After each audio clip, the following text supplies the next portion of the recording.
Welcome to R&D with Matt, the Mobility Independence Foundation's Vice President and Technological Director. The following is an inside look at our process for testing new and innovative solutions to solve mobility equipment issues faced by countless individuals.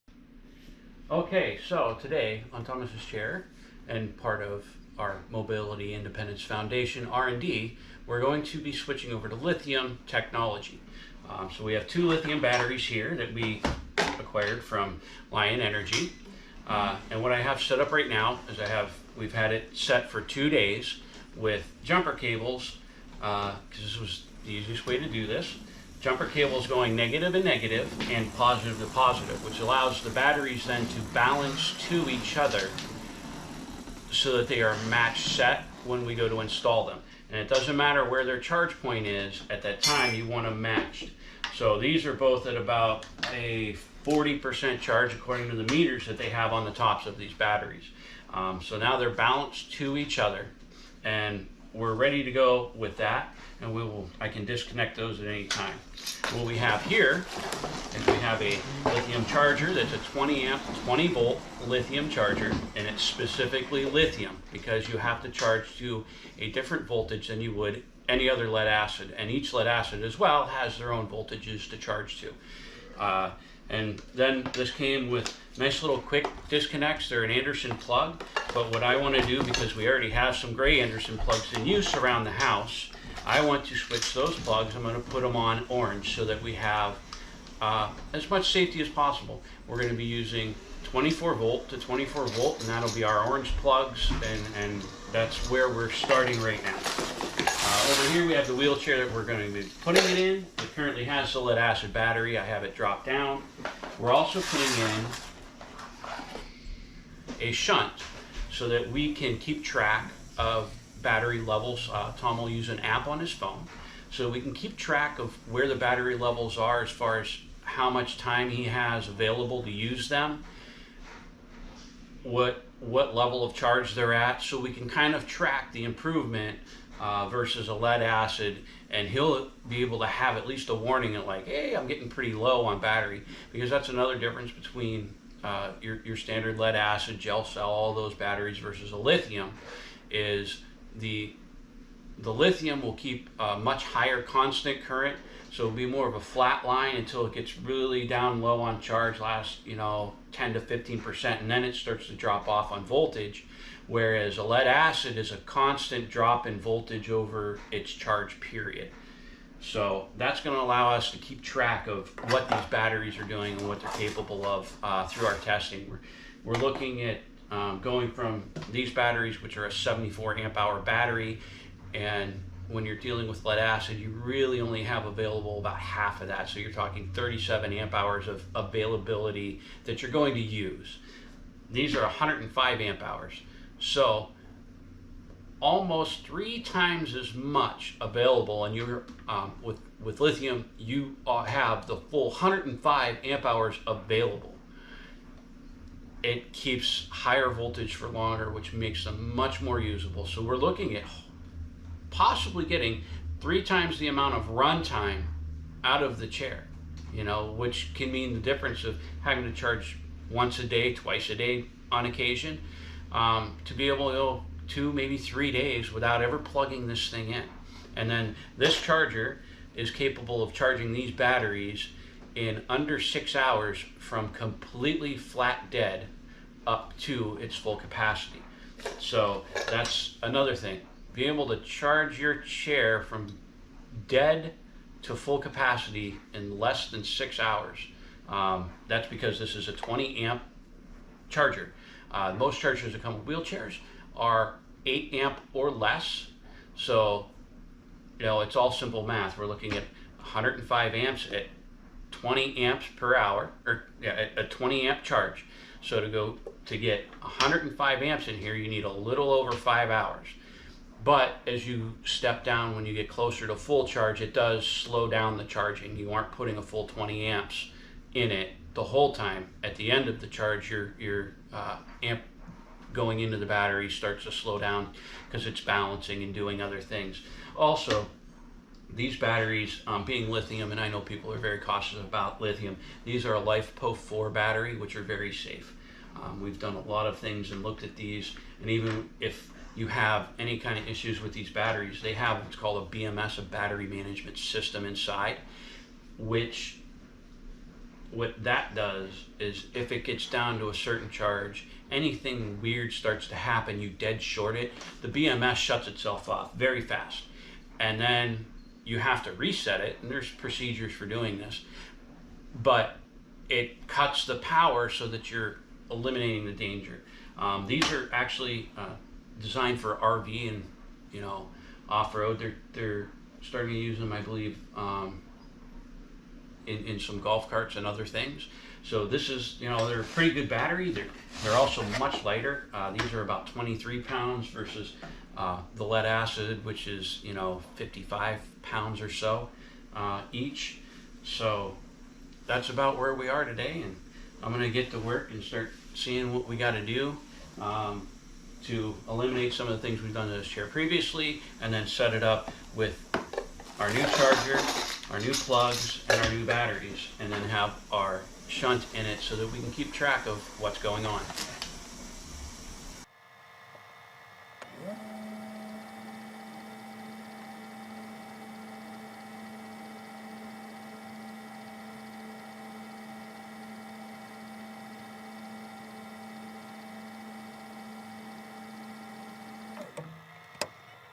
Okay, so we have an issue. This, because the battery is slightly taller here, we're running into the plug up underneath in here, that the other end of this plug. So we're looking at figuring out a way, just because it's probably 3/4 of an inch difference, and everything's so tight on chairs that we're going to have to figure out a way to get it around that plug, or possibly we may relocate that plug into a better place.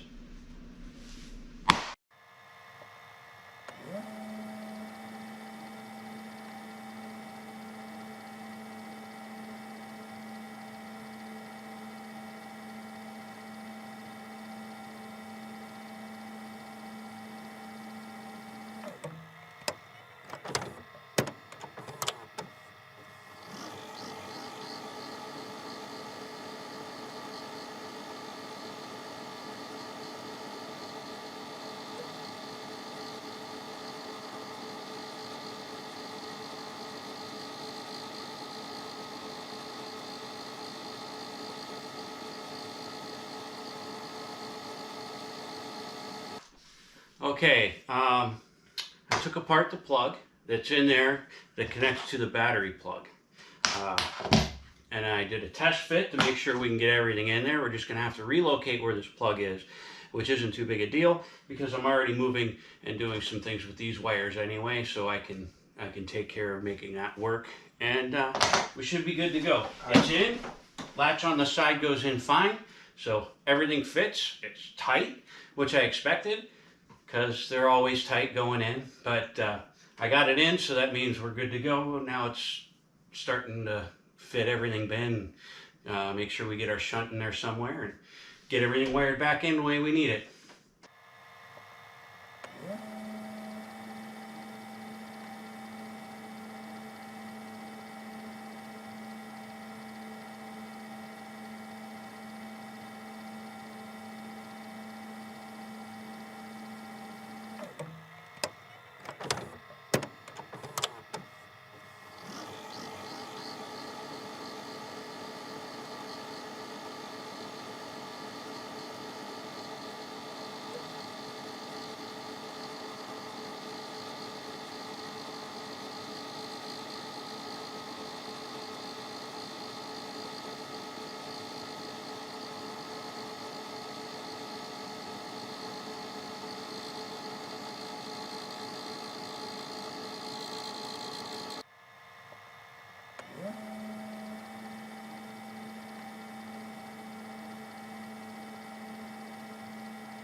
So what I'm deciding to do with the shunt here is I took this cover off back here. We're going to place it in here and then wire it down here, and we're going to end up with the plug that I removed under here. We'll be back in here and we'll have it out of place and tied up as best as we can right now.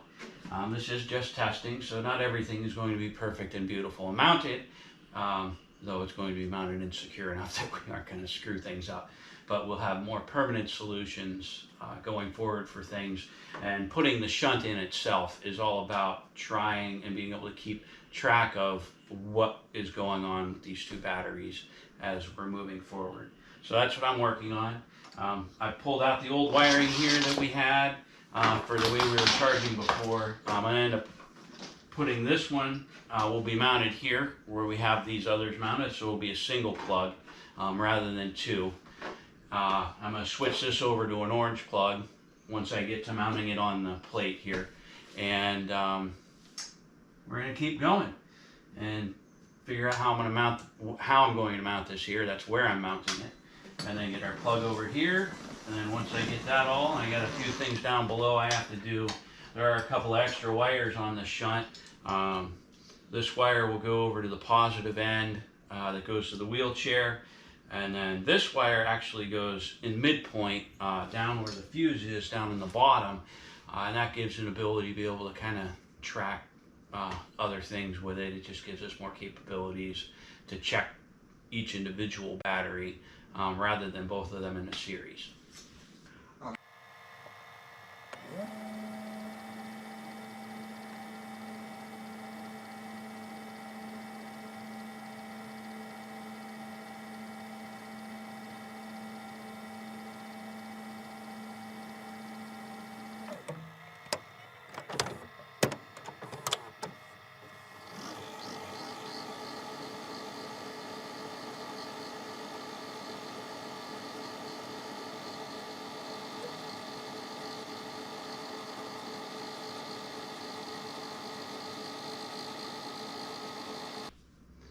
Okay, so just as a reminder, because this has been a day, and we are dealing with modifying an existing chair and going through and adding some things, and I also had to take some things away. Pay very, very special attention to your wires as I'm going, and always double check yourself as you're going through things. I thought I had the right things, and then I started going back and tracing, and I went, I guess not. So, as a caution, always retrace your steps before you ever put power to this thing. I'm still a little ways from having power on this chair, but I took the time as I'm going through. Again, always double check, never assume you're right, especially when you're working on a chair that's already there and there is so much wiring, and you've seen I've pulled out a bunch and we're putting in other stuff. So it's a little complicated, and I'm adding, some things for the R&D and research, and just to understand what's going on with the chair and with the battery power. So always double check yourself.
Okay, as we are in the middle of doing something that's not been done, we know we have a little problem with the size here.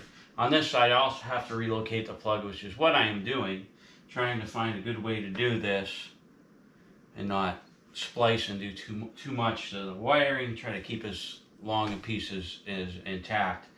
And I'm trying to use proper color wiring, but I may just end up having to not use proper color wiring, but mark it and tag it so that we know that it's not the right color, which is probably what I'm going to end up doing. Just to relocate, just like on the other side, the plug towards the back.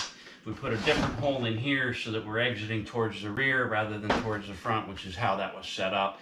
And if I had just swapped it around, I would have had the plug way back here, which would be inaccessible and it's tight and wouldn't be able to get the wires through real well. So I'm stopping on working on a different wire and we'll be all good to go here. And I don't know, hopefully another half an hour and I'm done.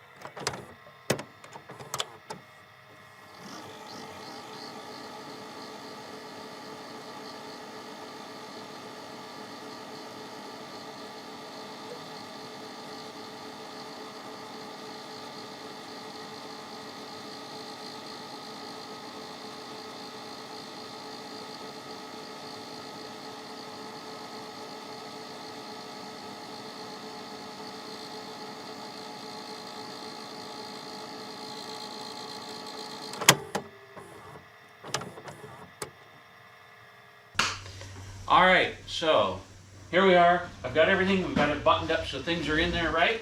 We've got the cables and everything tucked in. Again, this is R&D. This isn't a final model of what we've got going on. I'm trying to put it together as best we can, working with what we have and the space we have. Going forward, when we get into the development of our own design and own frame design, we're definitely going to make these batteries easier to come in and out, because the way these come in and out is not easy. And that may mean we might be bringing up a slightly taller chair just to give us an extra 2 inches of clearance, which even Thomas has said on some of his other chairs he likes a little bit extra height. While we do worry a bit about center of gravities, these things are pretty heavy because they are a stout machine. We did lose some weight overall out of these batteries because they're almost half the weight of what a standard battery, or actually they're less than half the weight of what a standard battery would be, the lead acids that we took out. Another reminder before you start doing work, unplug both your batteries if you have that capability, or disconnect them, or do something. Get them out of the system so you aren't going to mess up anything accidentally. You're not going to short anything or kick out any fuses or do anything that would be detrimental. We have a charge port on the other side that I have. I can turn this on. Oops, horn. I can. Not the best at this. I don't have all the practice that I could use. And right now we had a 40% battery charge on these batteries according to the internal on the battery, the LED system on the battery. There's where our charge is going to be. It's going to be a single port. It will not disconnect anything, however, again, R&D. When we develop a chair, plan is to have when we are charging for it to disconnect at least motion, because Tom says even because he spends a lot of time in the chair, he likes to have the tilt recline, the airbag features, any other movement that is not on the horizontal, anything in the chair seating system he likes to be able to keep. So that's going to be the plan, is when we're charging, when we have something plugged in, we're going to try to find a way to make it so it will disconnect the drive system.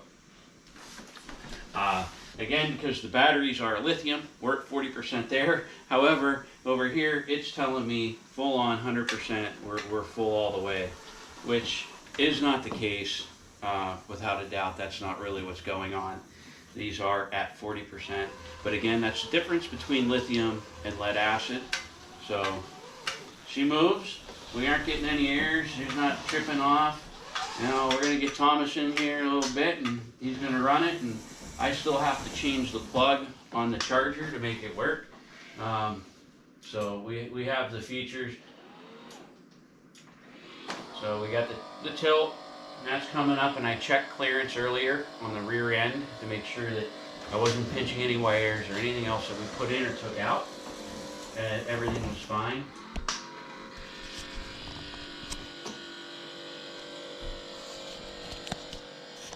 And Tom doesn't run, Tom doesn't run. He doesn't have any leg supports here. But I do have legs. He does have legs. You can see this is a very long seat pan, just because of his body configuration. So here we have our airbags. I want to make sure that's working properly real quick, since, I know it drives around. I haven't tried the different speeds. So that's the front airbags down, and we'll pump them back up.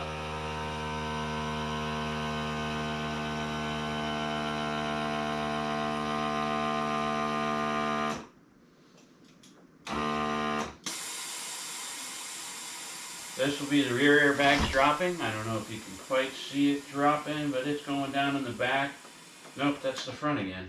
They're connected now, remember that? Oh, that's right. Okay, so I want to drop them both. Yep. That's right. We have some air leaks we need to address at some point, or solenoid. I think it's a solenoid leak. Mm-hmm. But I want to try to see if I can. Oh yeah, that center spring keeps the back up pretty good. I don't see any problem. Yeah, we're getting kind of close, but not close enough to make me nervous.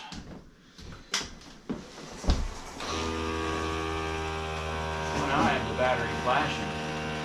Interesting.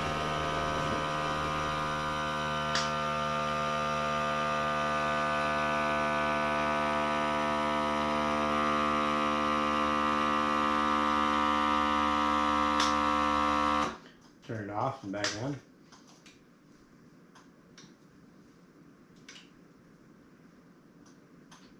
Still flashing like we got an error.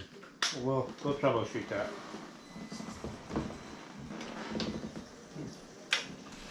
Oh, Restart. And showing full. yeah. So that one is. That could just be what it's pulling to do the pump. That chair was actually originally designed for a quadriplegic, and I assume that it's got spastic controls. Oh, Because okay. it airs out on me when I drive it, particularly not at speed, but when I'm turning and trying to do things too quickly, because I'm that kind of guy. So it will air out on me in a situation of maneuvering, because I try to maneuver too fast. And that's something to stop a spastic motion of the hand from driving you into the wall. Okay. Which is something we do want to have available in the controls, and I think that should be a feature. It should really be in any chair. You see the angle that goes down to? That's important for people. And nobody realizes that. A lot of wheelchairs will not lay down that flat, let alone tilt up as high. That's extremely important, and we want our designs to be able to do that as well. Yeah, there's things that you like a lot, and there's things that you've learned that other people will like from this design, and it's something we want to kind of come close to, but be able to do in a better way. Take some of the weaknesses that we know are here. Yeah, now it doesn't like us using those controls. Oh, no. It's got an automatic Safety switch. Yeah, it kills it automatically when you're too far reclined and or tilted. Okay, and that might be why it was killed, because I went all the way up and all the way down, all the way up, all the way down. Yep. Okay. Yep, and then you have to shut it off and turn it on to reset it. Yep. Okay. Which isn't something I want to do. I want to have that feature, but when we come back off that limit switch, there's no reason that it should have to be reset. I'm hoping. We should be able to design that right into the whole system pretty easily, I would think. I mean, it should just be a couple of lines of code. So That is on somebody else because I don't code. okay, You want to kill it? sure. We got batteries in it. It's on again. We hope you find our videos educational. Please consider donating at our website to help us bring solutions to those who need them the most. As little as $5 a month can help tremendously with our efforts. Thank you for watching our process and consider making a donation today.